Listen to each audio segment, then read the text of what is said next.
Hello, everybody. How's it going?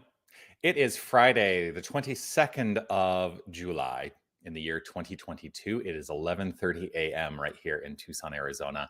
And that means it is time once again for our Midday Mindful Moment. I'm Reverend Jonathan Zenz, the minister here at Unity of Tucson. And this is the opportunity we take right in the middle of every weekday to engage in some spiritual practice and to be consistent in that practice. Because when we are consistent in our spiritual practice, well, life just gets better all around. So let's make life better together right here in this moment. What do you say?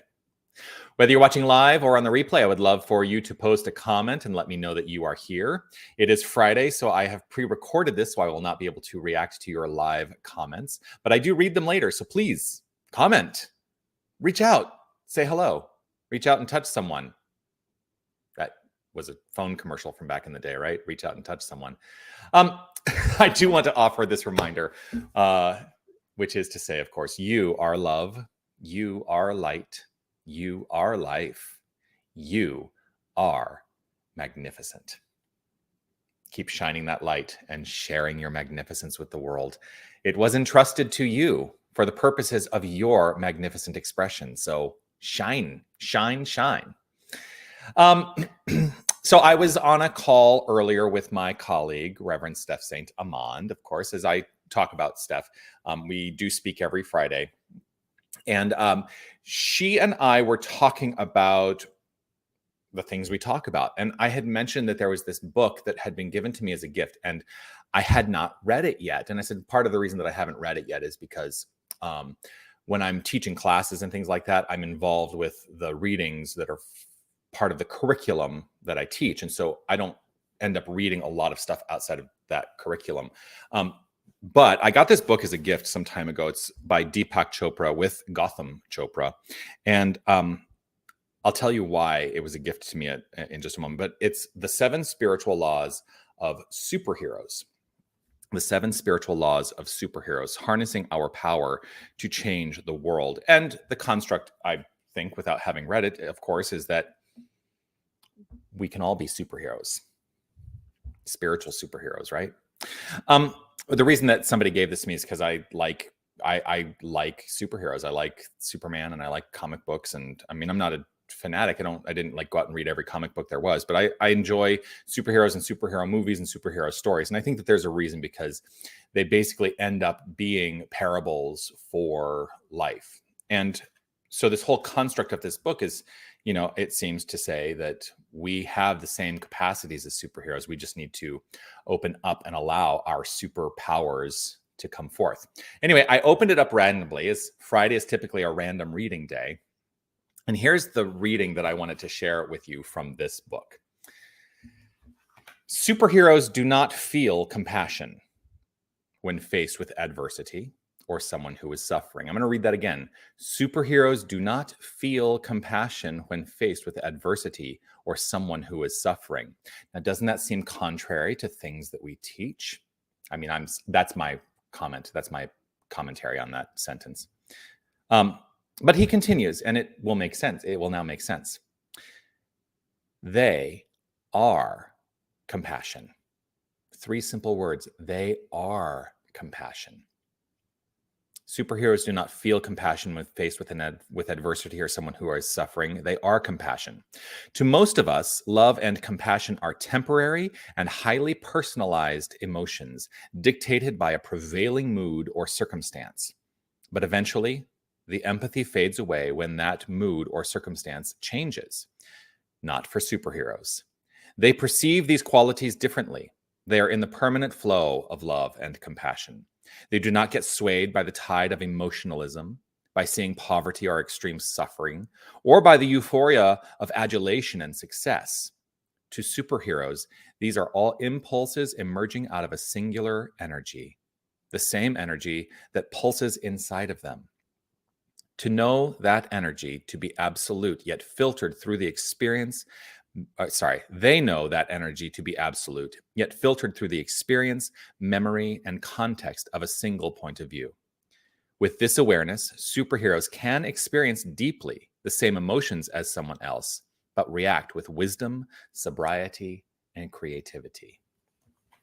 So that is the lesson that is being offered by Deepak Chopra to all of us in what he deems in this chapter called the law of love. I love that, though. Superheroes do not feel compassion. You know, we often talk about being in that situation where somebody is suffering and we say that, oh, we feel compassion, right? I think more than that, we need to adopt what he's talking about here to be compassion, to absolutely be compassion. He says they are compassion. What is compassion? Compassion can get confused because people may look to the etymology of the word and say, well, compassion means to suffer with, right? That's not what and the meanings of words change. So let us understand compassion to be unconditional love, that we can be unconditional love in order to be with someone. You know, it is not our responsibility to alleviate the suffering of others, but by being compassion, we can be the beacon of light that allows others to find the path of alleviating that suffering. And so, who will you choose to be today? Will you be a superhero of compassion, as compassion in your life? Or will you let the effects of the world dictate to you how you feel? It's a great reminder to me that we should not let the effects of the world dictate to us how we should feel. We are the ones who are in charge.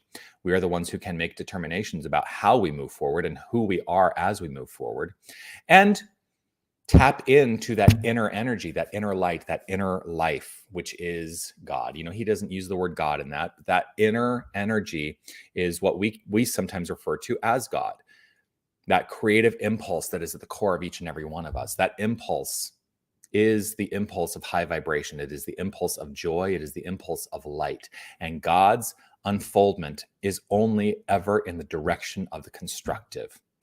We can utilize it, that power, in ways that are destructive, but let's let that go. Let us eliminate the construct of the necessity for destruction, because we don't need to suppress anything else. We just need to shine our light. And it is not at the expense of anyone else. We just need to shine our light. That's what superheroes do. They shine their light. So with that, let us root ourselves in the compassionate mindset to be compassion rather than to simply feel compassion. If it is safe and comfortable for you to close your eyes, I'm going to invite you to do so. And as a reminder, I love to always remind us that I choose to close my eyes, in that it allows me to turn my attention wholly to the inner life without distraction from the external circumstances of the world. And as I turn my attention to my inner life, that life of thought, that life of belief, and most profoundly, that life of feeling, I let myself resonate at the feeling level with this understanding that there is only one energy. There is only one source. There is only one light. There is one life. There is one love, pure love.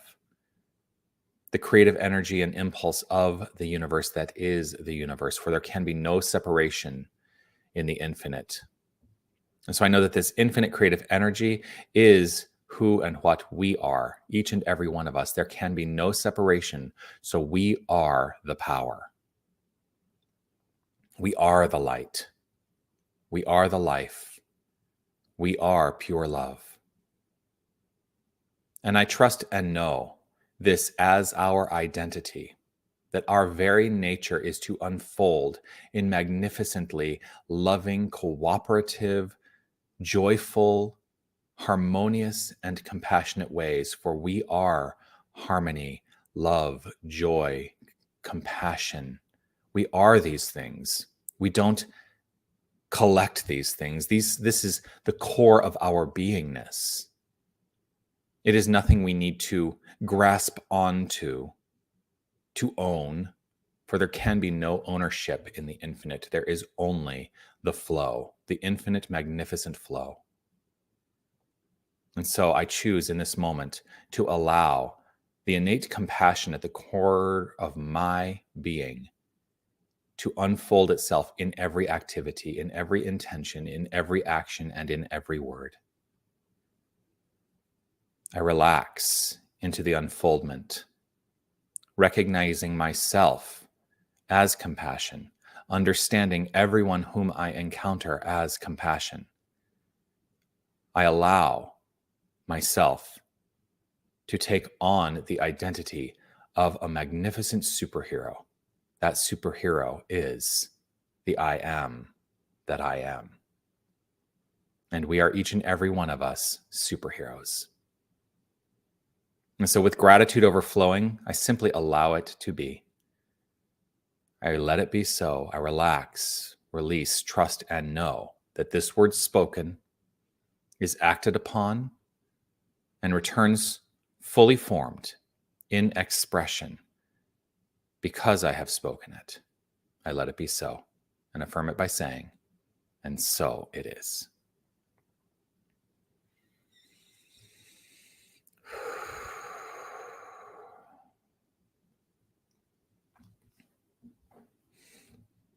And so it is. Always delighted to spend this time with you. So go be a superhero this weekend. Celebrate that. Find that way to fly. Find that way to be spiritual strength. Find that way to express your innate nature, which is compassion. I will look forward to seeing you again on Monday for the next mindful moment. It will be another mindful moment memory on Monday. And yes, join me on Sunday, 9:30 for guided meditation. I believe Sherry Hoffman, who may be watching on one of the various channels. Sherry Hoffman, I believe, is leading meditation on Sunday. Grateful for that as one of our glorious prayer chaplains here. Also, 10 a.m. is our celebration service. Always delighted to see you there. So the meditation on Sundays and the service on Sundays are online and available to join us here in person at Unity of Tucson. So join us in one of those ways. Continue to comment, like, subscribe, follow, share the prayer. Let's let everyone know that we're all superheroes. That's a good message, I think. And we all get to fly. Right now, I'm going to fly. I love you. Peace and blessings to you. I will see you all very soon. Be well. Namaste. Bye.